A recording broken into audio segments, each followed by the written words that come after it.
We've got the sea, the citadel and the scenery, but one thing lacking here since the Bronze Age is a poet laureate. So step forward, Mike Sullivan.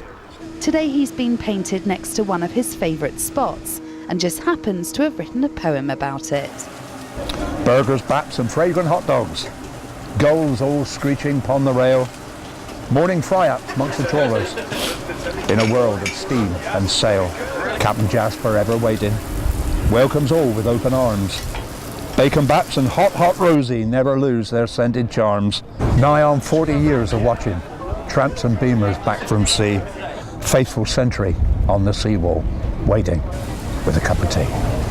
Mike's whirlwind of commissions, public appearances and residencies around the city has begun, and he's loving every minute. I'm the first ever poet laureate of my own city that I love to bits. You know, so yeah, I'm tickled pink. I get to go into schools now and read to kids, and I love reading to kids. They are so up for it. Me and them have a ball. They're a bit noisy, and I make them noisier, so the neighbours don't always love us. But I get to do things I haven't done before. I get commissioned by the city, so I read at events I wouldn't otherwise have been at. So from a poet's point of view, very fulfilling.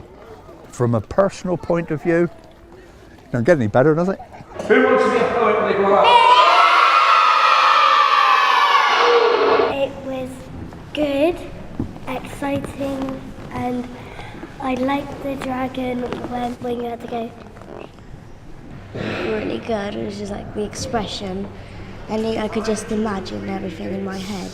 While Britain's poet laureate gets paid in sherry, our laureate gets paid in gin. Mike's plans to immortalise Plymouth in verse are well underway. First up are the city's Mayflower Steps, a small memorial with a big place in history.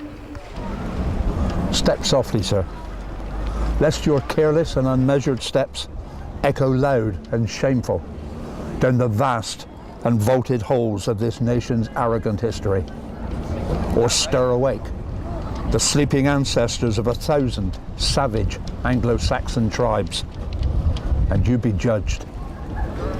As one of the largest employers in the city, Derriford Hospital's also on the list. Bring us your sick, your fevered, your fragile, and we will soothe them and keep them safe, as if they were, each and every, our very own. Now Plymouth's well served in verse, Mike's hoping he'll be considered for next year's role. As you can imagine, he's got plenty more he could wax lyrical about.